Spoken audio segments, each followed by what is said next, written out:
Okey, sepertinya Nabi tidak senang dengan beliau kerana wajah Nabi ketika itu nampak kemerah, nampak seperti Nabi marah dengan beliau walaupun tak disebut dalam kitab, tetapi seakan-akan wajah Nabi ketika itu marah kerana taghayyar launuhu. Faqala li sallallahu alaihi wa alihi wasallam. Lalu Rasulullah sallallahu alaihi wa alihi wasallam telah bersabda kepada saya, ataqra'ul Qur'ana kalam Allah azza wa jal baina qaumin yatahaddatsuna wa la yasma'una qira'atak. Adakah kamu membaca Al-Quran yang merupakan kalam Allah azza wa jal di hadapan satu kaum, di hadapan satu kumpulan yang mereka ini berborak-borak sesama mereka dalam keadaan mereka tidak pula mendengar bacaan Al-Quranmu. La taqra'u ba'da hadza illa ma syaa Allah. Jadi kata Nabi sallallahu alaihi wasallam kepada Al-Qari Al-Harawi, kamu tidak akan dapat membaca Al-Quran selepas ini melainkan apa yang telah diinginkan oleh Allah Azza wa Jalla. Maafkan tuan-tuan, tadi tiba terbenti, jadi saya tak dapat untuk menyambung yang kelas tadi, jadi saya terpaksa buka link baru. Jadi boleh maklumkan pada sahabat-sahabat kita, tadi kelas kita tadi berhenti secara mengejut tadi. Okey. Sebentar saya nak maklumkan.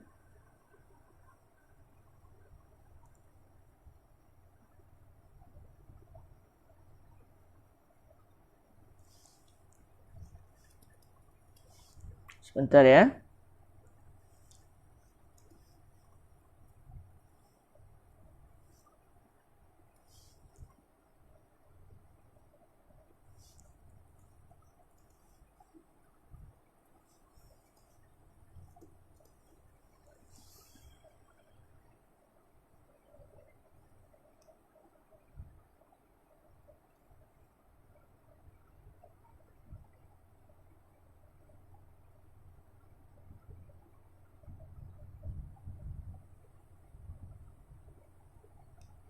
Okey. Sebentar tuan-tuan, takut sahabat-sahabat kita ada yang menunggu tadi tu. Sebentar. Okey.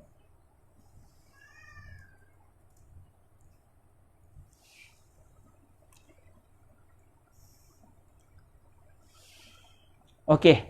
Jadi para hadirin yang dirahmati Allah Subhanahu wa taala, apabila Al-Qari Al-Harawi, Abul Wafa Al-Qari Al-Harawi melihat Nabi sallallahu alaihi wasallam dalam mimpi tadi, maka beliau terkejut kerana didapati warna Nabi itu berubah. Yang saya fahamnya adalah Nabi dalam keadaan marah ketika itu. Lalu Nabi sallallahu alaihi wasallam bersabda kepada beliau, "Ataqra'ul Qur'ana kalam Allah azza wa jal baina qaumin yatahaddatsuna wa la yasma'una qira'atak." Adakah kamu membaca Al-Quran yang merupakan kalam Allah Azza wa Jal di hadapan satu kaum yang mereka ini berborak-borak, berbicara sesama mereka dalam keadaan mereka tidak pula mendengar bacaan anda?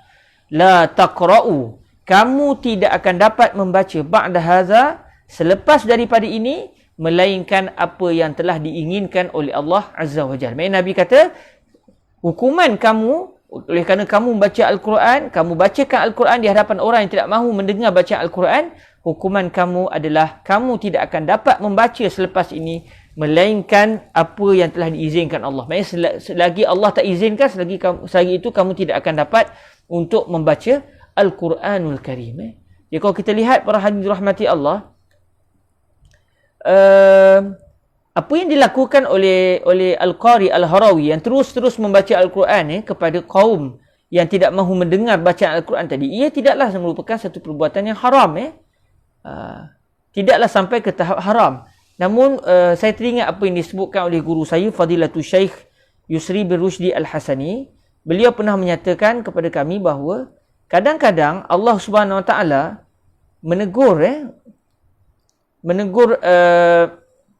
menegur satu orang yang soleh, yang dekat hubungannya dengan Allah, apabila orang tadi melakukan perbuatan yang tidak sepatutnya, walaupun perbuatan itu tidak sampai ke tahap haram, tapi dia melakukan perbuatan yang tidak sepatutnya, makruh lah katakan contohnya, maka kadang-kadang Allah memberikan hukuman supaya orang itu kembali kepada yang terbaik. Contoh macam dalam kisah kita ini, kalau kita balik kepada kisah kita tadi, Al-Qari Al-Harawi, beliau tidaklah melakukan perbuatan yang haram. Beliau mendendangkan Al-Quran Al-Karim di hadapan orang yang tidak mahu mendengar bacaan Al-Quran. Maksudnya sambil-sambil dengar, sambil-sambil menyembang. Namun yang terbaik tidak begitu. Yang terbaik kita memuliakan Al-Quran, dan apabila kita tengok orang dah tak nak dengar bacaan Al-Quran, lebih kita berhenti supaya kita tidak meletakkan Al-Quranul Karim itu seakan-akan sebagai tempat hinaan orang. Sepatutnya apabila Al-Quran dibaca, kita semua pakat dengar. Dari segi hukum fiqahnya, bila orang baca Quran, sunat kita dengar. Tidak wajib, sunat kita dengar. Namun yang dilakukan oleh Al-Qari Al-Harawi tadi, beliau terus menyambung bacaan Al-Quran walaupun suasana ketika itu seakan-akan orang tak ambil berat dengan Al-Quran, tak dengar bacaan Al-Quran, itu bukanlah yang terbaik. Maka Allah Subhanahu Wa Taala mentakdirkan Nabi hadir dalam mimpi Al-Qari Al-Harawi dan menegur beliau kerana tindakan beliau yang membaca Al-Quran di hadapan satu kumpulan yang tidak mahu mendengar Al-Quran, seakan-akan tidak acuh tak acuh dengan bacaan Al-Quranul Karim sebentar tadi. Lalu akhirnya Nabi memberikan hukuman. Hukuman atas apa? Atas dosa yang dilakukan? Tidak atas dosa. Tetapi hukuman yang diberikan adalah kerana Nabi mahu Al-Qari Al-Harawi menjadi orang yang paling terbaik. Antara membaca Al-Quran yang dapat orang yang tidak mahu mendengar dengan terus memberhentikan Al-Quran, lebih baik kita berhenti baca Al-Quran daripada kita baca Quran orang tak dengar. Seakan-akan Al-Quran ni tak ada harga. Wali'azubillah min zalik. Lalu Nabi memberikan satu hukuman. Nabi kata kepada beliau, la taqra'u ba'da hadza illa ma sya Allah. Kamu tidak akan dapat membaca selepas ini melainkan apa yang telah diizinkan oleh Allah. Fantabahtu wa ana mumsakul lisan arba'ata ashhur. Saya pun terjaga daripada tidur dalam keadaan saya tidak dapat berbicara. Lidah saya sudah diikat, lidah saya sudah dipegang. Maksudnya beliau tidak dapat berbicara. Jadi keluh, jadi bisu selama berapa lama? Selama 4 bulan. Fa iza kanat li hajatun aktubuha ala riqa'. Apabila saya ada keperluan, saya akan tulis di lembaran-lembaran. Sama ada lembaran kertas ke, lembaran kulit. Jadi apa saja yang saya perlukan, saya akan tulis. Saya akan tulis di buku ataupun di helaian-helaian kertas ataupun di helaian kulit ketika itu. Dalam keadaan saya tidak mampu untuk berbicara. Jadi ganti kepada bicara saya adalah semata-mata tulisan. Fahadarni ashabul hadis wa ashabul ra'i. Lalu ulama-ulama hadis dan juga ulama-ulama fiqh, ashabul ra'i ini merujuk kepada ulama-ulama fiqh dalam mazhab Sayyidina Al-Imam Abu Hanifah An-Nu'man. Kalau kita baca dalam kitab-kitab lama, bila sebut ashabul ra'i, ini merujuk kepada mazhab Sayyidina Al-Imam Abu Hanifah An-Nu'man. Jadi ulama-ulama fiqh dalam mazhab Imam Abu Hanifah An-Nu'man, kebetulan ni Uzbekistan dari dulu lagi bermazhab Hanafi. Begitu juga dengan ulama-ulama hadis. Mereka telah datang menemui saya dan mendengar cerita saya melalui tulisanlah sebab beliau dah tak mampu nak bercakap. Lalu mereka berfatwa, maknanya mereka berpendapat bahawa saya pada akhir hayat saya macam mana sekalipun, akhir sekali saya tetap akan boleh bercakap sebab Rasulullah bersabda dalam hadis tadi, dalam mimpi tadi, illa ma sya Allah. Nabi kata la taqra'u ba'da hadza illa ma sya Allah. Kamu tidak akan nampak bercakap selepas ini, tak akan mampu untuk membaca selepas ini melainkan apa yang Allah Taala telah inginkan. Jadi kata para ulama, bila Nabi kata illa ma sya Allah, dan ini adalah istisna, pengecualian, maknanya kalau Allah inginkan maka beliau akan mampu untuk bercakap semula. Jadi kata para ulama, maknanya mereka faham daripada sabdaan Nabi tadi, akhir cerita nanti Al-Qari Al-Harawi akan dapat berbicara semula. Fanimtu ba'da 4 ashhurin fil mawdi' allazi kuntu nimtu fihi awwala. Lalu selepas berlalu 4 bulan, beliau tidur di pembaringan beliau yang sebelum 4 bulan yang sebelumnya, beliau tidur di situ dan bangun-bangun tu tak boleh bercakap. Maka selepas berlalu 4 bulan, beliau tidur di tempat yang sama. Fara'aitu an-nabiyya sallallahu alaihi wa alihi wasallam fil manam yatahallalu wajhuhu. Maka dalam mimpi tersebut saya telah bermimpi melihat Nabi sallallahu alaihi wasallam dalam keadaan wajah Nabi berseri-seri, wajah Nabi bercahaya, berseri-seri, gembira. Faqala li qad tubta, Nabi bersabda kepada saya, dah bertaubat? Kamu dah bertaubat? Qultu na'am. Kata beliau, ya Rasulullah. Qul na'am ya Rasulullah. Saya dah bertaubat, saya dah bertaubat. Saya janji tak nak buat dah. Lepas ni saya baca Quran, bila orang nak dengar je. Berasa orang tak dengar, saya akan muliakan Al-Quran dengan saya memberhentikan bacaan saya. Lalu Nabi bersabda, man taba taballahu alaih. Barang siapa yang telah bertaubat, nescaya Allah akan menerima taubatnya. Akhrij lisanak. Keluarkan lidahmu. Famasaha lisani bisabbabatih. Jadi Nabi kata keluarkan lidahmu, maksudnya jelirkan lidahmu. Maka beliau pun mengeluarkan lidah beliau. Lalu dalam mimpi tersebut Nabi telah menyentuh lidahku, kata Al-Qari Al-Harawi, dengan jari telunjuk Nabi. Nabi sapu lidah beliau dengan jari telunjuk baginda. Lalu Nabi bersabda, "Idza kunta baina qaumin wa taqra'u kitaballah faqta' qira'ataka hatta yasma'u kalam Allah." Pesan Nabi kepada beliau, apabila kamu berada di antara satu kumpulan dan kamu membaca kitab Allah iaitu Al-Quranul Karim, maka hentikanlah bacaanmu sehingga mereka mendengar kalam Allah. Maknanya kalau kamu tengah baca Al-Quran, tiba-tiba kamu dapati orang berbicara, berborak-borak, tidak mendengar bacaan kamu, berhentilah daripada kamu terus membaca Al-Quran sehinggalah mereka diam, maka bolehlah kamu menyambung semula bacaan kamu. Ini kenapa tuan-tuan? Ini atas dasar untuk memuliakan kalam Allah Azza wa Jal. Kalam Allah ni mulia, diturunkan ke atas Nabi yang mulia. Maka tidak selayaknya kita membaca Al-Quran dalam keadaan bacaan kita tidak boleh didengar oleh orang lain. Kita sedang baca Al-Quran, tiba-tiba orang pakat berborak, maka eloklah kita menutup mushaf dan memberhentikan bacaan. Bukan kerana benci kepada Al-Quran, tetapi demi untuk menjaga kemuliaan Al-Quranul Karim. Fantabahtu wa qadin fataha lisani bihamdillahi wa mannihi. Maka saya pun terjaga pada tidur, dan infataha lisani, lidah saya sudah terbuka. Saya ketika bangun daripada tidur, saya telah mendapati saya mampu berbicara semula. Selepas 4 bulan saya keluar tak mampu berbicara, maka saya dapat berbicara semula dengan izin Allah, dengan segala puji bagi Allah dan dengan nikmat daripada Allah Azza wa Jal, saya dapat semula berbicara. Subhanallah. Jadi kalau kita lihat dalam kisah berita gembira yang ke-30 ini, menceritakan kisah seorang yang dia ditegur oleh Nabi SAW kerana tidak maknanya meneruskan bacaan Al-Quran dalam keadaan orang tidak pula mendengar bacaan Al-Quran beliau. Cuma secara amanahnya saya tidak pasti berita gembira yang ke-30 ini apa kaitannya dengan kelebihan berselawat ke atas Sayyiduna Rasulullah sallallahu alaihi wasallam. Kalau kita tengok berita gembira yang ke-30 ini menceritakan tentang pentingnya kita memuliakan Al-Quranul Karim. Tapi dalam masa yang sama tidak pula diceritakan tentang kelebihan berselawat ke atas Nabi sallallahu alaihi wasallam. Jadi secara amanahnya saya tidak dapat mengetahui apakah yang diinginkan oleh Syekh Abdullah Ibnu Muhammad As-Siddiq Al-Gumari yang mendatangkan berita gembira yang ke-30 ini.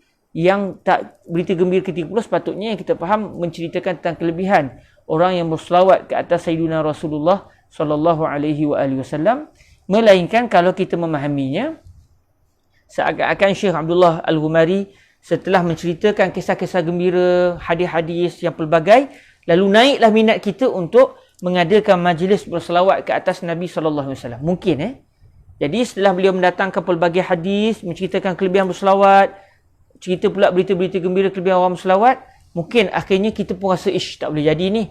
Apa kata kalau seminggu sekali kita berhimpun sama-sama kawan-kawan, kita berselawat ke atas junjungan mulia Nabi sallallahu alaihi wasallam.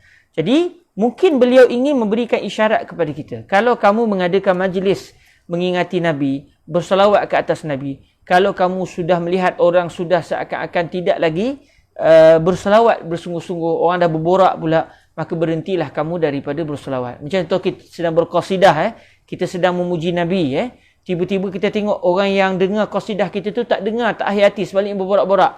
Eloklah kita berhenti, sebagaimana Nabi menegur lelaki tadi, Al-Qari Al-Harawi, kerana terus membaca Al-Quran sedangkan orang tak mahu mendengar. Seakan-akan Syekh Abdullah Al-Umari nak beritahu kepada kita, kalau kamu sedang melantunkan puji-pujian kepada Nabi, dalam keadaan tiba-tiba orang yang berada dalam majlis itu tidak pula mengendahkan, maka berhentilah kamu daripada memuji Nabi demi untuk memuliakan Nabi sallallahu wasallam. Mungkin itulah yang diinginkan oleh Syekh Abdullah Al-Ghumari, kerana berita gembira yang ke-30 ini secara kasarnya tidak berkait sama sekali dengan kelebihan berselawat kepada Sayyiduna Nabi SAW, melainkan kalau kita memahaminya bahawa mungkin Syekh Abdullah Al-Ghumari nak memberikan kepada kita teguran, jangan sama-sama kali kita meneruskan majlis berselawat kepada Nabi atau meneruskan qasidah yang memuji Nabi kalau kita dapati para hadirin sudah seakan-akan tidak mengambil penting ataupun sudah tidak menghiraukan selawat dan juga qasidah tersebut demi memuliakan Sayyiduna Rasulullah sallallahu alaihi wasallam. Di Perak sudah pun masuk waktu, saya kira di tempat-tempat lain juga sudah masuk. Jadi setakat ini sajalah saya dapat bersama dengan tuan-tuan. Mohon kemaafan ya, berlaku sedikit masalah tadi. Kita akan sambung majlis kita insya-Allah, berita gembira yang terakhir, begitu juga dengan hadis yang terakhir, dan juga kita akan bacakan selawat yang terakhir yang disebut oleh Syekh Abdullah Al-Ghumari di akhir kitab beliau. Insya-Allah kita akan membacanya pada pertemuan yang hari Rabu ni. InsyaAllah kita akan khatamkan kitab ini. Dan insyaAllah saya kira selepas kita khatamkan kitab ini walaupun sudah dikhatamkan, kita akan terus minat dan terus bersemangat untuk membacanya, kerana ia menjentik hati kita untuk memperbanyakkan selawat ke atas Rasulullah sallallahu alaihi wasallam. Marilah sama-sama kita menangguhkan majlis kita dengan kita berselawat ke atas junjungan mulia Nabi Muhammad sallallahu alaihi wasallam.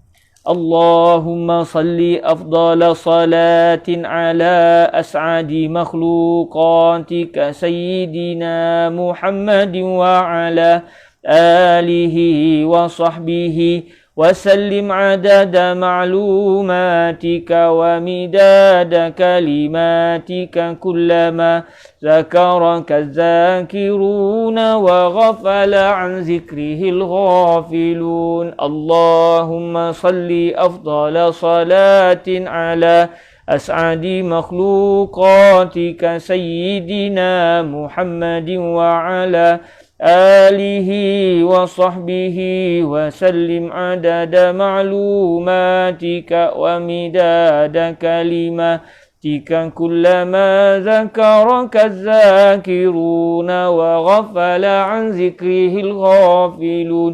اللهم صل أفضل صلاة على أسعد مخلوقاتك سيدنا محمد وعلى آله وصحبه وسلم عدد معلوماتك ومداد كلماتك كلما ذكرك الذاكرون وغفل عن ذكره الغافلون. سبحانك اللهم وبحمدك أشهد أن لا إله إلا أنت أستغفرك وأتوب إليك. بسم الله الرحمن الرحيم. والعصر إن الإنسان لفي خسر إلا الذين آمنوا وعملوا الصالحات وتواصوا بالحق وتواصوا بالصبر. والحمد لله رب العالمين. InsyaAllah pada hari Rabu depan kita akan mengkhatamkan kitab ini. Moga-moga direzekikan Allah, moga-moga diberikan kemudahan. Bertemu lagi pada Rabu depan. Aqulu qawli hadza wa astaghfirullah li wa lakum. Wassalamualaikum warahmatullahi wabarakatuh.